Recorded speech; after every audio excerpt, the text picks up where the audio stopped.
बिस्मिल्लाहिर्रहमानिर्रहीम रब्बी ज़िदनी इल्मा। Dear students, अस्सलाम वालेकुम वरहमतुल्लाहि वबरकातुह। I hope that you all are fine by the grace of Allah Almighty. Welcome again to Simple and Smart English with Mazhar. Today it's very important lecture that is about conditional sentences. Conditional sentences के बारे में आज बहुत अहम lecture deliver करने जा रहा हूँ। डियर स्टूडेंट्स, आपने मेरा पूरा साथ देना होगा। इस वीडियो को आपने शुरू से लेकर आखिर तक लाजमी देखना होगा। और अगर अभी तक आपने मेरा चैनल सब्सक्राइब नहीं किया तो सबसे पहले आप वीडियो के नीचे एक रेड कलर का बटन होगा, सब्सक्राइब लिखा होगा, उसको दबाएंगे और साथ ही बेल आइकन को क्लिक करेंगे ताकि आने वाली तमाम वीडियोस की अपडेट आपको मिलती रहे। अभी डियर स्टूडेंट्स, जो मैं बातें बता रहा हूं आपको, उनको आपने नोट करना है, जहन में रखना है कि आज कोई लेक्चर जो है वो मामूली लेक्चर नहीं है, बहुत अहम लेक्चर है। कंडीशनल सेंटेंसेस, सबसे पहली बात तो ये, कंडीशनल सेंटेंसेस का ताल्लुक एक आम सेंटेंस के साथ नहीं है, राइट। पहली बात तो ये नोट कर लें। दूसरा, कंडीशनल, जब आप लफ्ज़ कंडीशनल सुनते हो, कंडीशन सुनते हो, तो आपके जहन में आता है शर्त। दुनिया को कोई भी कारोबार करते हैं, कोई भी बिजनेस करते हैं तो उसकी कुछ कंडीशंस होती हैं, कुछ टर्म्स एंड कंडीशंस आपने सुना होगा। आप जिस तरह आजकल आप ग्लोबल विलेज में हैं, इंटरनेट आप यूज़ करते हैं, आप देखें कोई भी आप गूगल अकाउंट बनाते हैं, यूट्यूब चैनल बनाते हैं, कोई भी चीज़ आप करते हैं तो उनकी भी कुछ टर्म्स एंड कंडीशंस हैं। वो जो टर्म्स एंड कंडीशंस होती हैं वो इसलिए रखी जाती हैं कि अगर आप ये करोगे तो उसका रिज़ल्ट ये निकलेगा, अगर ये करोगे तो उसका रिज़ल्ट ये निकलेगा। यानी कि कंडीशन से मुराद ये होता है कि एक शर्त रख दी जाती है कि अगर आप ऐसा करोगे तो ऐसा हो जाएगा, ऐसा करोगे तो ऐसा हो जाएगा, पता नहीं क्या क्या हो जाएगा, राइट। अब पता नहीं क्या क्या हो जाएगा। अब देखते हैं इस लेक्चर में क्या क्या होगा, देखते जाएं। कंडीशनल सेंटेंसेस को कहाँ पे हमारे रियल लाइफ में काम आ सकते हैं। एक तो मैंने बता दिया, कंडीशन से मुराद है शर्त, कि कोई भी काम आप करते हो तो कंडीशनड बेस्ड करते हो तो डेफिनेटली आपको कंडीशनल सेंटेंसेस का इस्तेमाल करना पड़ेगा।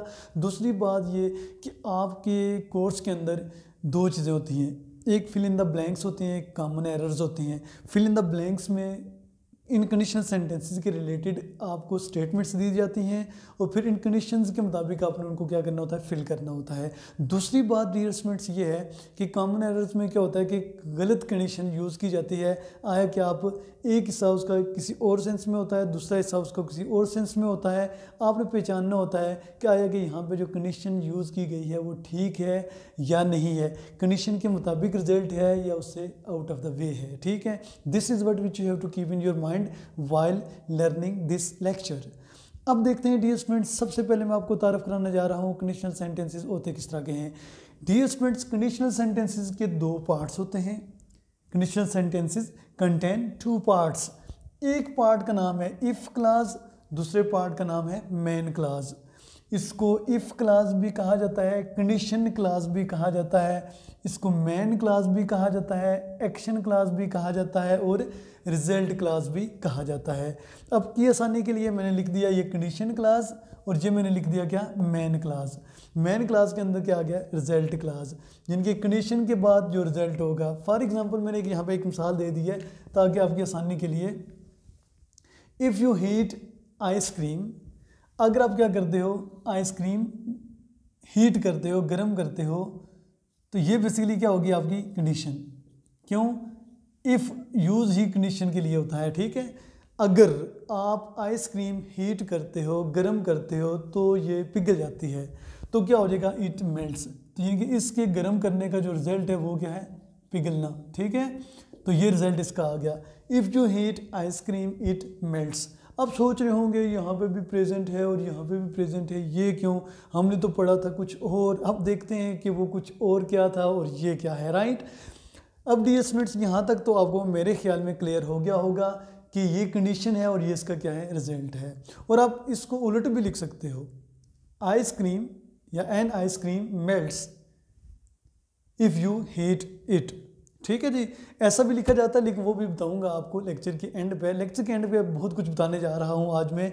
और इसके साथ साथ अभी डियर स्टूडेंट्स हम मूव करते हैं कि ये मैंने लिखा हुआ है types of conditional sentences.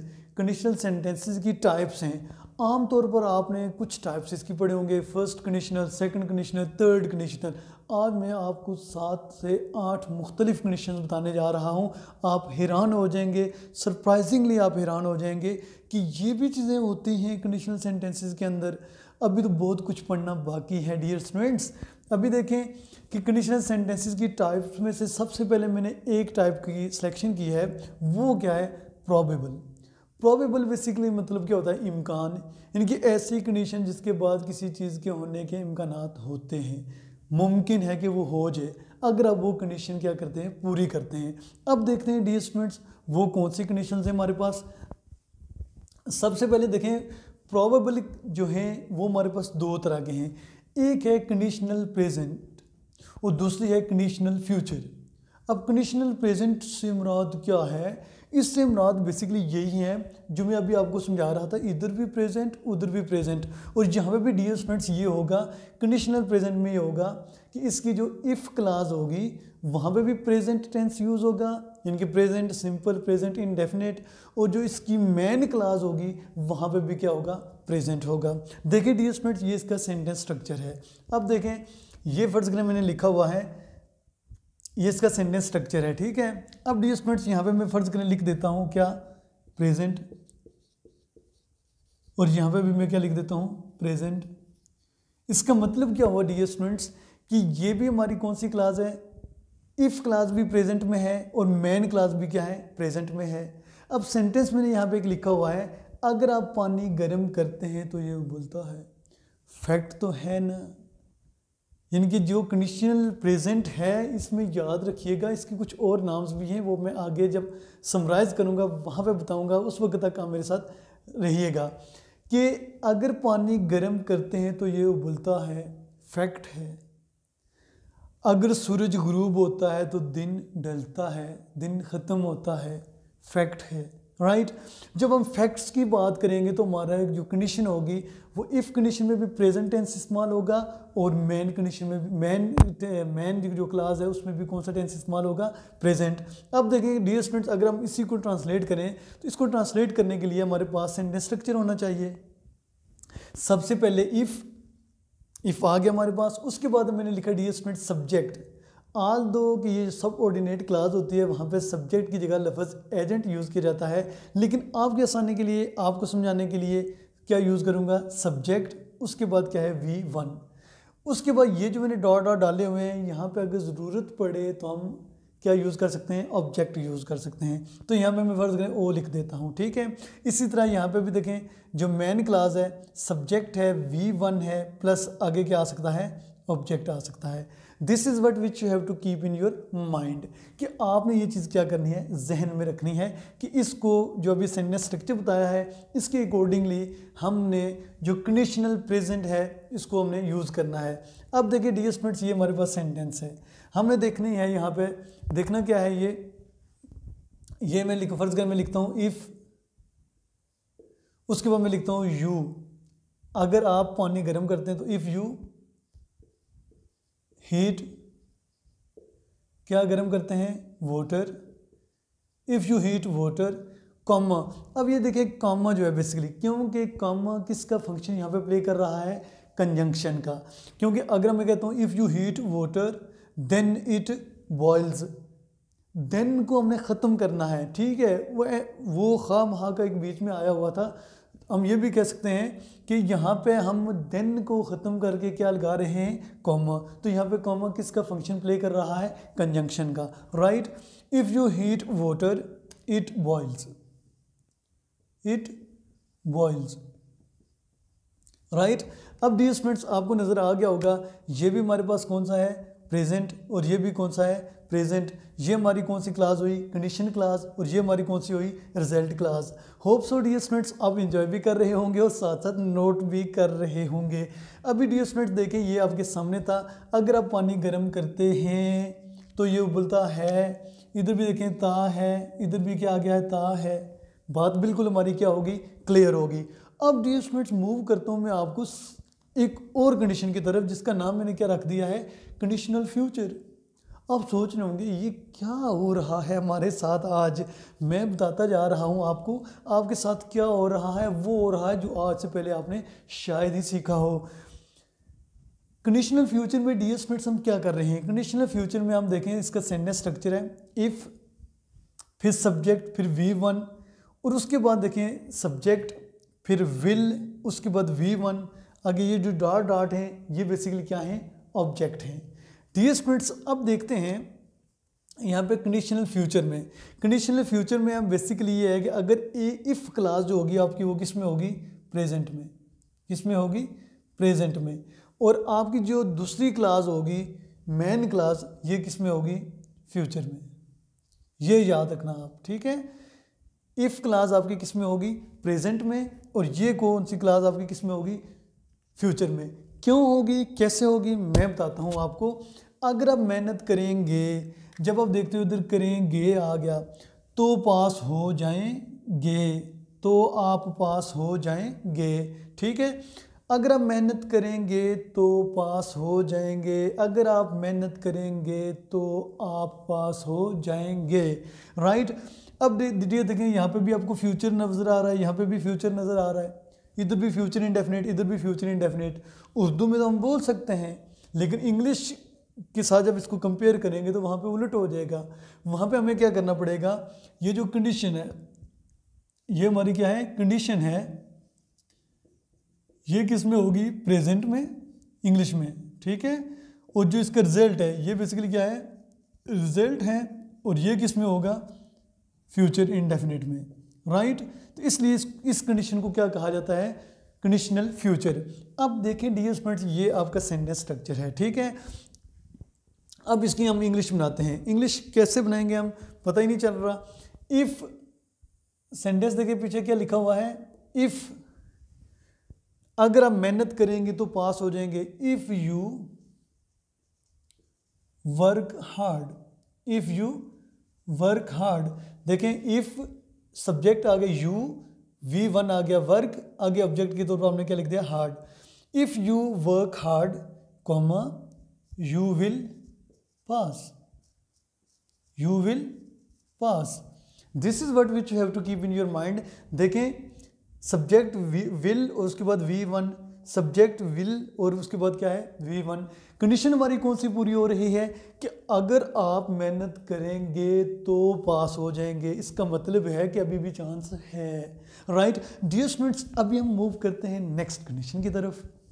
Dear students अभी हम मूव कर रहे हैं नेक्स्ट कंडीशंस की तरफ। अब देखें पहले हमने पढ़ी है प्रोबेबल कंडीशंस, जिसमें किसी शर्त के ऊपर कुछ होने के चांसेस थे, ठीक है।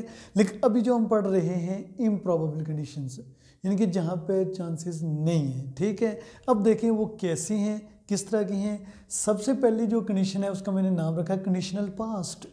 आप हैरान हो चुके होंगे, कंडीशनल प्रेजेंट थी पहले, कंडीशनल फ्यूचर थी, अब कंडीशनल पास्ट भी आ गई है। हाँ आ गई है, इम्प्रॉबेबल कंडीशन है। अब देखें कि इसका स्ट्रक्चर क्या होगा।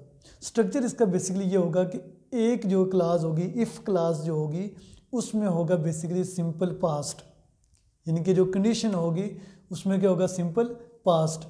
और जो मेन क्लास होगी वहाँ पे विल था कंडीशनल फ्यूचर में, तो यहाँ पे विल की जगह क्या आ जाएगा? वुड आ जाएगा। आगे वर्ब की फर्स्ट फॉर्म होगी, जैसा कि मैंने सेंटेंस स्ट्रक्चर भी लिख दिया है। इफ़, उसके बाद आप लिखेंगे सब्जेक्ट, उसके बाद V2, सिंपल पास्ट से मुराद पास्ट इंडेफिनिट टेंस, ठीक है। उसके बाद देखें लिखा मैंने प्लस, उसके बाद ऑब्जेक्ट आ जाएगा। फिर आगे देखें जो मेन क्लास है इसमें सब्जेक्ट है, फिर विल की जगह क्या आएगा? वुड आएगा, ये याद रखिएगा, ठीक है। वुड, उसके बाद वुड के बाद V1 प्लस ऑब्जेक्ट आ जाएगा। इसका पहचानेंगे कैसे कि ये सेकंड कंडीशन है, ये इम्प्रॉबेबल कंडीशन है? उसकी बेसिकली पहचान इसकी बहुत आसान सी है। आपने ये जहन में रख दें कि पास्ट कंडीशनल, ये दूसरी कंडीशन, तीसरी कंडीशन, भाई बात ही ख़त्म हो जाती है जब आपको ये सेंटेंस सेंस देगा। देखें, अगर वो हमें बुलाता तो हम जाते, अगर वो हमें बुलाता तो हम वहाँ जाते, अगर वो हमें बुलाता तो हम वहाँ जाते। तो इसका मतलब है उसने बुलाया ही नहीं तो हम जाते कैसे? अगर वो हमें बुलाता तो हम जाते, इसका मतलब है कि एक्शन हो गया। इस सेंटेंस से आपको समझ आ जानी चाहिए कि ये चीज़ किस तरफ मूव कर रही है? पास्ट की तरफ मूव कर रही है। डियर स्टूडेंट्स अभी देखें सेंटेंस स्ट्रक्चर हमने अपने ऊपर देख लिया है, तो उसके मुताबिक देखें क्या ये हमारा सेंटेंस करेक्ट है। इफ़ आ गया, बिल्कुल ठीक है। उसके बाद मैंने लिखा था सब्जेक्ट, तो सब्जेक्ट हमारे पास ही आ गया, बिल्कुल ठीक है। उसके बाद क्या है, इनवाइटेड, हमने कहा था पास्ट इंडेफिनिट टेंस यूज़ करेंगे। पास्ट सिंपल में वर्ब की कौन सी फॉर्म यूज़ होती है, V2 सेकंड फॉर्म, तो यहाँ पे सेकंड फॉर्म भी आ गई, ठीक हो गया हमारे पास। उसके बाद देखें अस, अगर वो हमें बुलाता, if he invited us we would go there, we would go there, तो हम वहाँ जाते। तो यहाँ पे विल की जगह वुड आ गया हमारे पास, बिल्कुल ठीक है। तो इसका मतलब है कि ये सेंटेंस हमारे पास क्या हुआ, ठीक हुआ। याद रखना कि इसका सेंस क्या बनेगा, अगर वो हमें बुलाता तो हम वहाँ जाते, उसने बुलाया ही कोई नहीं तो हम कैसे जाते, राइट। ऐसे तो नहीं बंदा चला जाता ना। उसके बाद डियर स्टूडेंट्स अभी देखिए दूसरे नंबर पे। अब दूसरे नंबर पे देखिए मैंने लिखा इसी इम्प्रॉबेबल कंडीशंस के अंदर ही आ रहा है कंडीशनल पास्ट पार्टिसिपल। अब हैरान हो चुके होंगे, ये पहली दफ़ा हम पढ़ रहे हैं कंडीशनल पास्ट पार्टिसिपल। अगर आप मेरा आखिर तक साथ दें तो आखिर में मैं इनको समराइज़ करना है, खुद ही सबको पता चल जाएगा कि क्या कुछ हम पढ़ रहे थे, ठीक है। अब देखिए कंडीशनल पास्ट पार्टिसिपल में क्या होगा basically dear students, conditional past participle में क्या है, past perfect plus future perfect. अब देखें पास्ट परफेक्ट, आपको पता है पास्ट परफेक्ट टेंस जो होता है, ठीक है, उसमें हैड हेल्पिंग वर्ब है और V3 लगता है।